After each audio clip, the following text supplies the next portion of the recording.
बात करते हैं।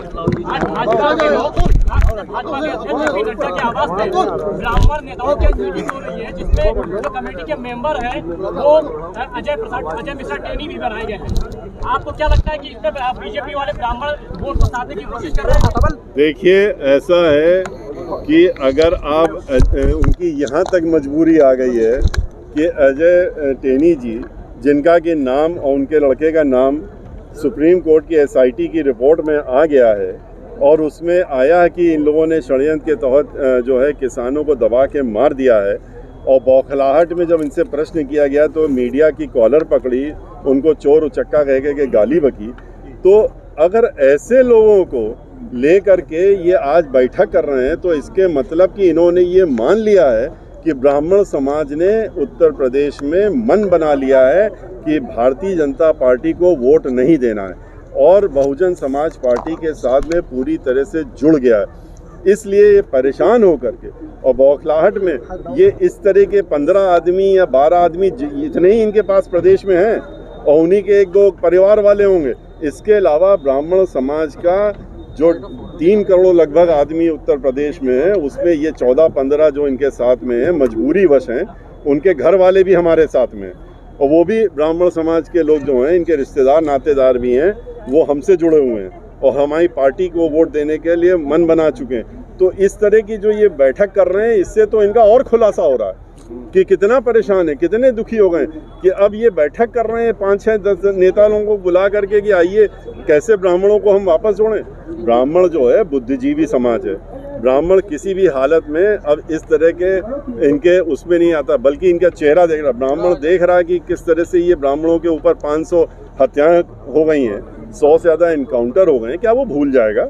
वो इनके ये 10-12 उनमें से कौन एक जनों का नाम अभी आपने लिया कि जितिन प्रसाद जी, आपने नाम लिया जितिन प्रसाद जी जो है ब्राह्मण के नेता के रूप में इनके आ गए। उनका वक्तव्य पढ़ लीजिए, खुली निकाल के देख लीजिए। उन्होंने आरोप लगाया था भारतीय जनता पार्टी के ऊपर जब उन्होंने ज्वाइन नहीं किया था उनका, और कहा था कि 1000 ब्राह्मण समाज के लोग मार दिए गए, उसकी लिस्ट मेरे पास है, और 100 से ज़्यादा इनकाउंटर हो गए, और मैं पूरे प्रदेश में घूम करके इस बात का इनके खिलाफ विरोध व्यक्त करूँगा।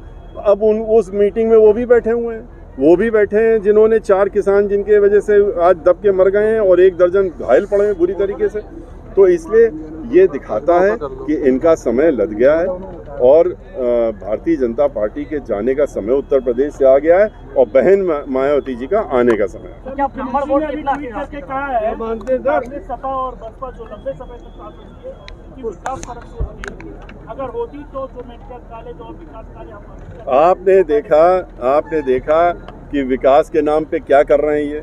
विकास के नाम पे रोज 500 करोड़ 300 करोड़ पहले था खर्चा, 500 करोड़ पहुंचा दिया है। अखबारों में विकास हो रहा है, रोज नए पत्थर लग रहे हैं, हजारों करोड़ की योजनाओं का पत्थर अब लग रहा है।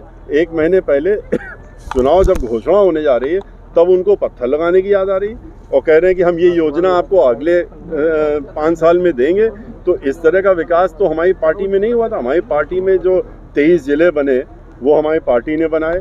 हमारी पार्टी ने जेवर एयरपोर्ट, हमारी पार्टी ने एक्सप्रेस बनाया। जेवर एयरपोर्ट की सारी पृष्ठभूमि, ज़मीन एक्वायर से लेके हर चीज़ हमने किया। इन्होंने आके अब लगा दिया है कि अब हम इसको जेवर एयरपोर्ट बनाएंगे। गंगा एक्सप्रेसवे में जहां बहन मायावती जी का पत्थर लगा हुआ है आज 2008 का, उसी के बगल में एक अपना लगा दिया कि हम भी एक पत्थर लगा रहे हैं। तो इस तरह का विकास अगर इनकी डिक्शनरी में है तो इन्हीं को मुबारक हो।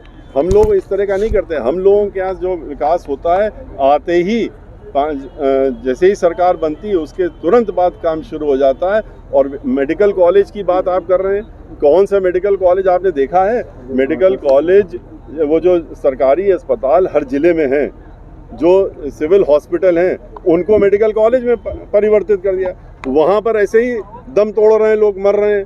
ना ऑक्सीजन है, ना बिजली की व्यवस्था है, ना दवाई की व्यवस्था है, ना डॉक्टर हैं। इस मेडिकल कॉलेज के डॉक्टर को दूसरे में, दूसरे को तीसरे में।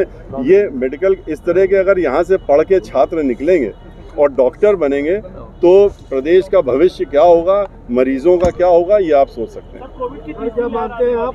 और ऐसे में देश में डॉक्टर्स के पास बहुत ज़्यादा क्या करेगी? देखिए, कुछ नहीं, ये कोविड पिछली बार फेल हो गए, पिछली बार व्यवस्था में बुरी तरह से फेल हुए, लाखों लाख लोगों मर गए, और किस तरह से ये अब की बार क्या करेंगे, ये तो अभी जब कोविड आएगा, अगर हम लोग ईश्वर से प्रार्थना करते हैं कि उस तरह की स्थिति ना आए, क्योंकि अगर ऐसी स्थिति आएगी तो ये लोग फिर से टोटल फेल होंगे और फिर से लोगों को परेशान होना पड़ेगा। इसलिए ऐसी स्थिति ना आए, इसी की हम लोग कामना करते हैं। नेताजी, योगी का ये कहना है कि पिछली की जो सरकारें थी, सपा चाहे बसपा की सरकार, वो केवल जातिवाद की राजनीति करती थी, बल्कि भाजपा जो है सब समाज और सबके विकास की बात। देखिए, ये इतनी बड़ी हास्यास्पद चीज़ है कि अगर जब ये कहें, वो आप कह रहे हैं कि योगी जी कह रहे हैं कि जातिवाद कौन कर रहा है? हम लोगों की सरकार तो सर्व समाज की बन के दिखाया था, बना के दिखाया था। कौन सा समाज उसमें हमारी सरकार में नहीं था और किसको महत्व नहीं दिया गया था? ब्राह्मण समाज के 15 कैबिनेट मंत्री, तो अल्पसंख्यक समाज के 15 मंत्रालय, बाकी जो बैकवर्ड समाज के सब महत्वपूर्ण मंत्रालय, चेयरमैन से लेके हर चीज़ बनाने का काम किया था हम लोगों ने, और दलित समाज का तो यही किया था। तो हमारी जो सरकार थी वो सर्व समाज की सरकार थी। यहाँ पर समाजवादी पार्टी की नकल की इन्होंने, कहा कि जिस वर्ग के समाजवादी पार्टी कह रहे थे कि हम मुखिया हैं, हमारा जो वर्ग लोग हैं, हमारी जात के लोग, हमारे वर्ग के लोग हैं, हम उन्हीं के बारे में सोचेंगे, किसी और के बारे में नहीं सोचेंगे। इसी तरह से अब की बार हमारे तत्कालीन मुख्यमंत्री जी, उनको आप देख लीजिए क्या हो रहा है। ब्राह्मण समाज, उनको वो देखना नहीं चाहते हैं उनका चेहरा, दलित समाज का चेहरा देखना नहीं चाहते हैं, अल्पसंख्यक समाज को तो रोज़ तस्वीर दिखाते हैं बुलडोज़र की, और कहते हैं कि मेरे पास खड़ा तैयार है आपके लिए, डरते रहिए, वो करते रहिए। बैकवर्ड समाज के साथ में किस तरह व्यवहार कर रहे हैं किसी से नहीं छुपा है। बैकवर्ड समाज के जो उप मुख्यमंत्री हैं और ब्राह्मण समाज के जो उप मुख्यमंत्री हैं, उन दोनों को अगल बगल में आके खड़े इसलिए हो जाते हैं कि उप मुख्यमंत्री हैं, पर गुलदस्ते की तरह खड़े रहते हैं और गुलदस्ते के माफिक खड़े रहते हैं, उनकी तरफ देखने भी पसंद नहीं करते हैं। लेकिन उनका दावा है कि सारे समाज के लोग हमारे साथ हैं और हम 350 प्लस फिर जीत के आएंगे। देखिए, दावा तो 400 वाला भी कर रहे हैं, एक जने, उनका नाम आप नहीं ले रहे हैं। समाजवादी पार्टी कह रही है कि हम 400 प्लस लेके आएंगे, ये कह रहे हैं हम 350 प्लस लेके आएंगे। 1000 सीटों पे चुनाव उत्तर प्रदेश में इलेक्शन कमीशन अब कराएगा, तभी तो ये सब ला पाएंगे इतनी सीटें।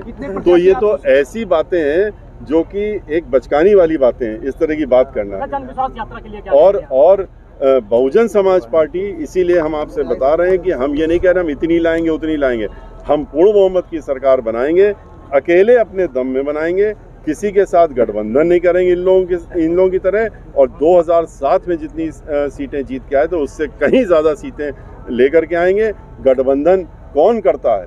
गठबंधन वही करता है जो कमज़ोर है, जिसके पास आपने कभी ध्यान दिया? आप लोग तो मीडिया के लोग हैं, आप लोग इस पे तो ध्यान दीजिए कि आज गठबंधन क्यों कर रहे हैं।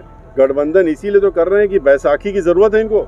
हमें तो बैसाखी की ज़रूरत नहीं है, हम अपने हाथों अपने पैरों में खुद इतने मजबूती से खड़े हैं कि हम अकेले खड़े हैं। ये बैसाखियों ढूंढ रहे हैं। और उसके बाद बहुजन समाज पार्टी आधे के करीब अपनी सीटें घोषित कर चुकी है। आज भी हमने घोषित की, जो पहले घोषित हो चुके हैं।